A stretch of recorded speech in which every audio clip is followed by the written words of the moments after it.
Hello, Illinois Tech. This is Tiara de Guzman. I work as a career development coach in career services. Today, I am excited to be holding this Alumni Spotlight podcast. This is part of a series of conversations career services staff will be having with alumni about their career journeys. And today, you will get the opportunity to learn some tips and tricks on how to be successful in your job and internship searches, while also getting to learn about one of our alumni. So, today we are joined by Wudasse Burke, who is currently a design thinking expert at UNDP Accelerator Labs. And Wudasse graduated in 2015 with a degree in psychology. So welcome, Wudasse. We're excited to have you here today. Thank you for having me. I'm excited. Yes. Yeah, so just to dive right in, my first question is I was wondering if you could tell us a little bit about your experience at Illinois Tech. What were you involved in? How did you choose your major? Just taking us through the journey of how you got to where you are today. Sure. So I came to Illinois Tech in 2012, I believe, as an international student. And maybe like most students at IIT, I was an architecture major. But after maybe about a semester and a half, I sort of figured out that I wanted to do something a little bit different because I enjoyed sort of thinking about design and about how people experience the world, but not necessarily in, the physical, like building and structural forms. So I sort of found my way towards psychology, and with the hopes of, continuing on to do like user experience and to be more involved in a broader design perspective. So that's kind of how I ended up going into psychology, and my general experience was really great. I enjoyed being in Chicago. I was part of student government. I was in like student associations, which really made sort of the time outside of my academic career really interesting because I got to meet a lot more people, be involved in creating experiences for the student body in general as well. So I think it's Chicago is still one of my favorite cities to live in, even though I've lived in a lot of different places on it. And that is largely because of my experience at IIT and sort of the people that I've been able to meet there and sort of the experience on campus that we've had. So it's been really great. And yeah, I have enjoyed it very much. Awesome. Yeah, thank you for sharing that. I love hearing when you mentioned going from architecture to like technology.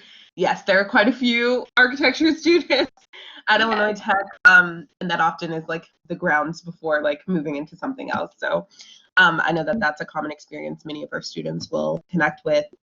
Yeah, and my second question is you talked a little bit about Illinois Tech being involved, these different student organizations you were part of, including student government. So I guess I'm interested in hearing more about your career development journey in the second half of your degree when you started looking for full-time work and internships. So tell me about your experience with internships and full-time jobs and how, yeah, like what advice you have for students who are currently going through that process.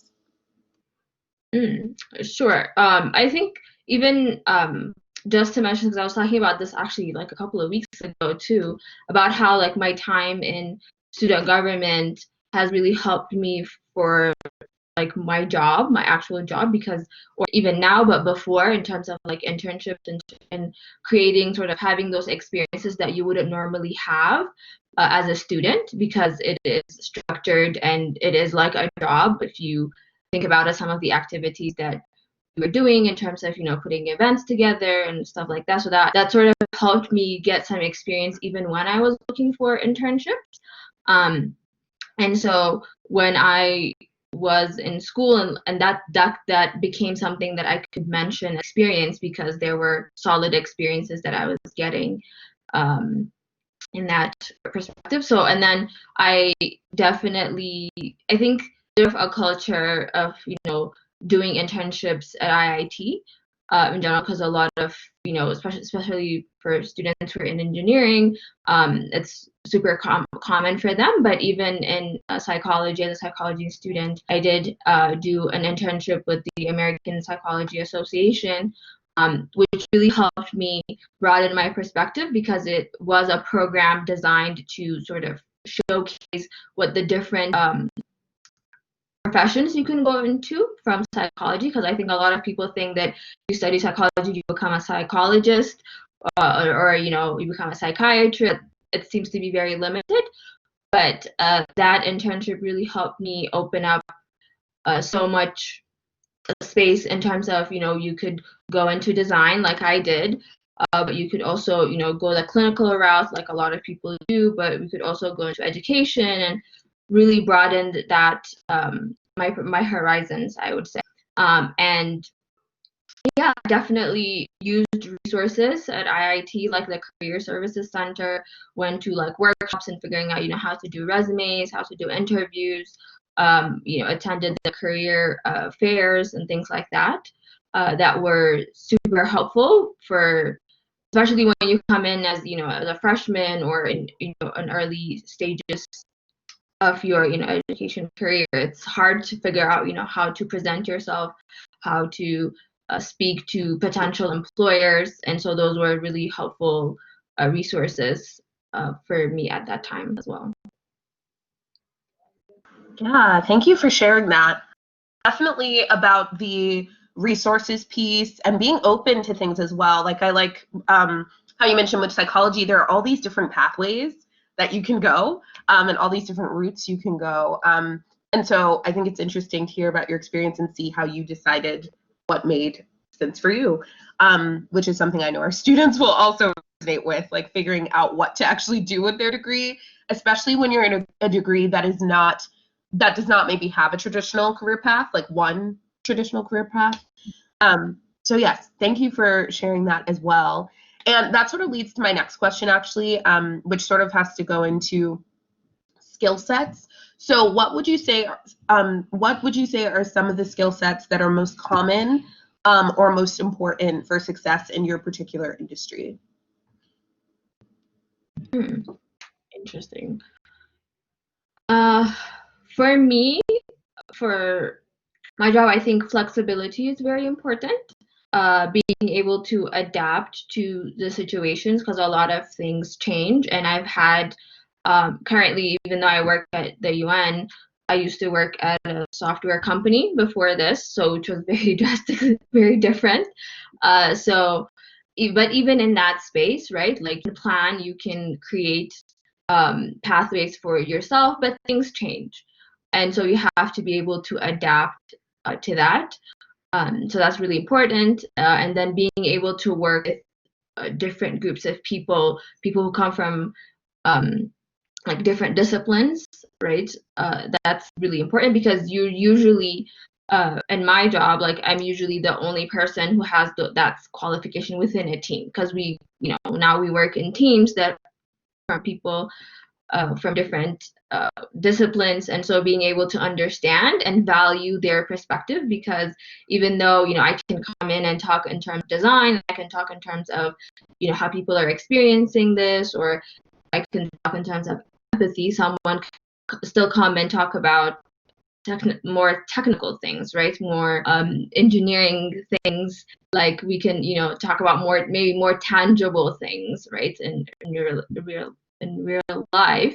So being able to value that and be able to work within that environment, I think, is a good skill to have. And another skill that I think, being having gone through architecture for even a little bit, and I'm sure a lot of students would also relate to this, is being able to take criticism, right? And so there's a sense of, when you're in architecture school, when you're in studio, you put up all your work and you literally stand there for people to, poke holes in that, and that really teaches you how to sort of put your work up for others to judge, even when you don't think it's ready, even when you don't think it's perfect.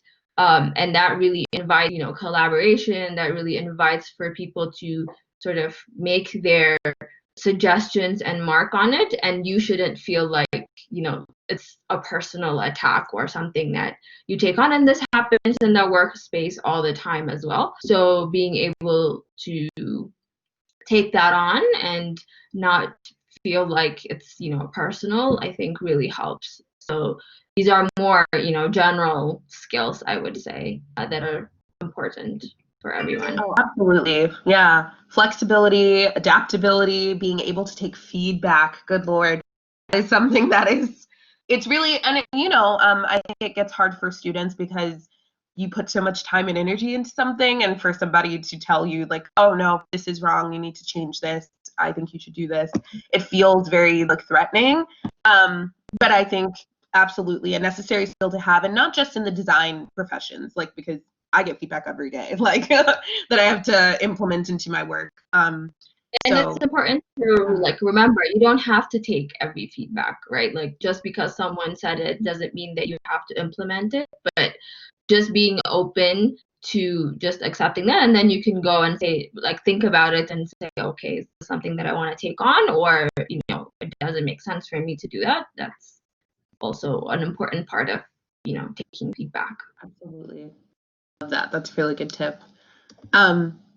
And then, yes, my next question is, what resources have you used that have helped you in your career? So that could include books, podcasts, industry magazines, things that you read, consume, watch, listen to that have sort of helped you in your own career development.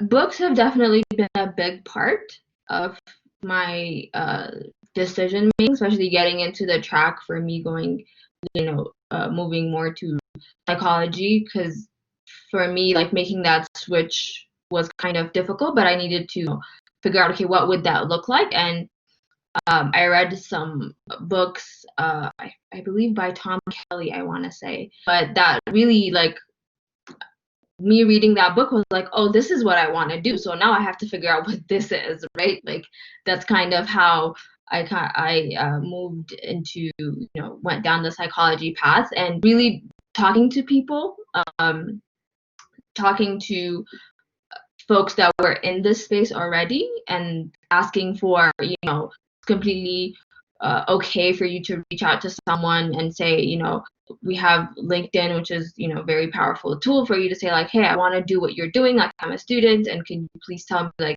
what's your day like? What are the skills that you've had, and how would you recommend? And have like, I've had those conversations with people in positions that I wanted to be in, or positions that I was interested in. So that was really helpful. So reaching out to people, reading about the sort of the space that you want to be in, just even in general, just to kind of sort of get the ropes, or have an idea of what that like sector is like, and things like that, I think is helpful, especially for if you're going for a career path that's not traditionally like well known, right? Like certain career paths have been around for quite a while, so we understand what they are, and maybe it's well structured. So in those cases, maybe it's a little bit easier. But if you're going for something that's not so traditional, or maybe you want to do something on your own, or things that are sort of more brand new, I think leaning on other people and their knowledge is really important. Yes, thank you. And then just to wrap up, any final tips, tricks, things that you've learned about career development that could be helpful for our students? Any last, I would say like, don't freak out. If don't be too stressed. I think sometimes we get so like into the system, and like, if I don't do this by this point, then this is not going to happen, and that's not how life works. Everyone has their own paths, and so just as long as you're putting your best effort into your education, and to whatever you want to do outside of that, I think that's okay. It's important not to get too stressed and too bogged down by what should be and what shouldn't be. So I think enjoy your time as a student also, because you will not get that time once you get a job. It's a different life and it's a different world. So enjoy your time and have the experiences that you want to have, and then look for a bright future ahead, I would say. Awesome. Thank you so much, Wudasse, for coming in and sharing your experience with us. Students who are watching this, make sure to take notes and process some of the experiences that you heard about today. And feel free to reach out to us if you have any follow-up questions, and make sure to tune in for the next episode of our alumni podcast series. Thank you once again, Wudasse, for coming in. We appreciate it. For having me. Yes, thank you. And have a great day, all.